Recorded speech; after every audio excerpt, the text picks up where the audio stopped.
I was on my way to the airport and there was a brush fire.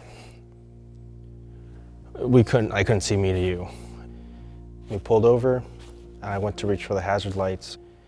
Next thing I know, I hear like a screech, and then I'm blasted backwards. My head hits the middle column. What happened right after that, it's kind of fuzzy, but next thing I know, I'm bleeding from the back of my head, like the door's crumpled in. Turns out he hit us at 50 miles per hour on my side and pushed in the rear passenger wheel like 2 feet. There's something to be said about being frustrated or being like, I'm done with this. No, this is stupid. And then having someone who's in the same position as you to be like, just take a breath and just keep going. I felt like I couldn't do anything by myself. And I was just in my own head all the time, just beating myself up, playing the whole victim card. But then when you have someone to support you and have like actually multiple people to support you, you realize that I don't need to be that victim anymore. And I am capable of more than just the pain and suffering of my injuries or illnesses or whatever. I was an athlete prior to injuries, prior to military, all throughout my life.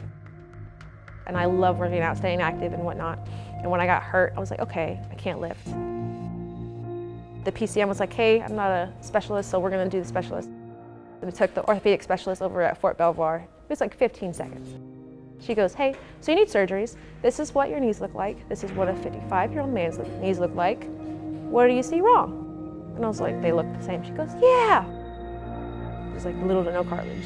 And it was just bone on bone. She's like, that's what you're feeling. All of us athletes, your day-to-day life is usually medical appointments for this, medical appointments for that. And so my job is medical appointments, getting better, trying to see where you're at, new surgery, new appointments, new diagnosis. So I didn't work out, didn't run, didn't lift for 2 years. There's days I was like, I don't even want to go to work. I don't even want to walk. I don't even want to, nope. I was just like, okay, it just sucked. So I was diagnosed with stage 3 testicular cancer. It was kind of a scary moment because once I got done with the first CT scan, I went back to the MCX getting ready to go, thinking that was it. And I got a call back, says, get back to the radiology immediately. I got back and they said, oh, we need you to sit down.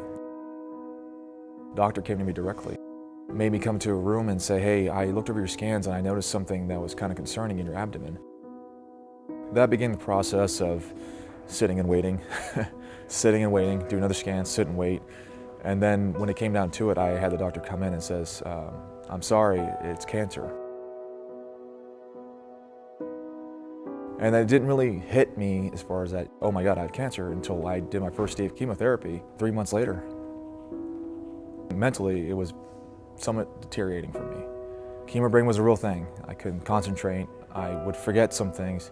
And the most devastating to me to this very day is I could barely remember my daughter's name. And it scared me because I'm like, what if this is it? What if I'm forgetting her?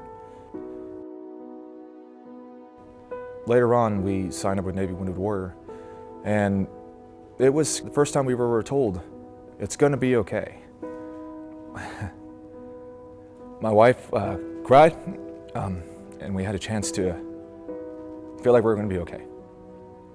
We never looked back. Overall, I have my team, and I feel if they're there with me, it's not going to be an issue.